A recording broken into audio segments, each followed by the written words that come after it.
So, Need for Speed Most Wanted 2012 came out recently, so I wanted to do a review on it. Mainly because the original Most Wanted on PS2 is like one of my favorite races of all time. So, the question stands, does this new release live up to its predecessor? No, and here's why. With EA milking the Need for Speed series as hard as LucasArts milked Star Wars, I was happy to see Criterion jump in to make the new title, as I knew it wouldn't be half-assed like The Run. And they did make Hot Pursuit a while back, and that was good enough. So how are they going to go with this? Remember, Most Wanted is a free-roaming racer, and with Criterion commissioned to make the game, I got skeptical. Remember, these are the dudes who are most famous for making this game. Yeah, so I was kinda worried from the get-go, and for good reason. The game's good, but it's not Need for Speed Most Wanted. They had no real idea what the goal was in this game. It's confusing. Yeah, there's a blacklist, but why? At least in the original there was a story. You're some dude who got screwed over by that razor faggot, so you go after him. But in this game, it's just like, yep, you're in a city.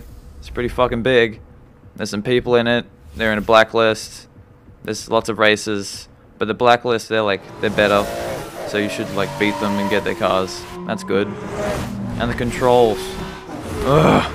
They're not realistic enough for you to calculate all your turns, but they're not arcade enough for that strategy to work.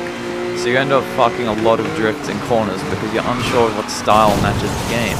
Or at least that's what I experienced. Also, the lack of the speed breaker made me kinda sad. That was a big element to Most Wanted on PS2. Some people might get angry at me for saying this, but it's pretty much exactly like Burnout Paradise. It's like Criterion was in the middle of making the Burnout sequel and then EA was like, make Need for Speed. So they just removed their nameless arcade vehicles, added real ones, and then kept the engine exactly the same way it was. It's pretty clear that they wanted it to be like Burnout. Recognize this? Welcome to the city of Fairhaven, home to the most intense street racing on the planet. Yeah, exactly. There's no customization. Well, there is, except it's only for performance, and it's hardly extensive.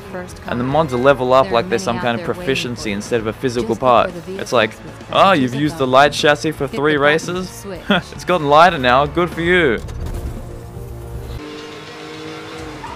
Look, maybe I'm being too harsh, but I wanted it to be at least reminiscent of the original, and it's just not.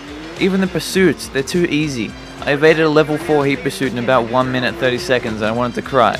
But look, maybe I'm viewing this all wrong. It is a really good game and it's worth buying. It's just not what the Most Wanted sequel should have been. All I'm saying is that if you wanted to relive your childhood through this next generation sequel, you're gonna have a bad time.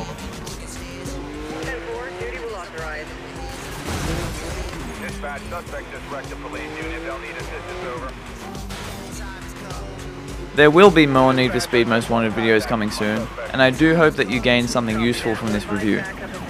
This is Festy_666 signing off.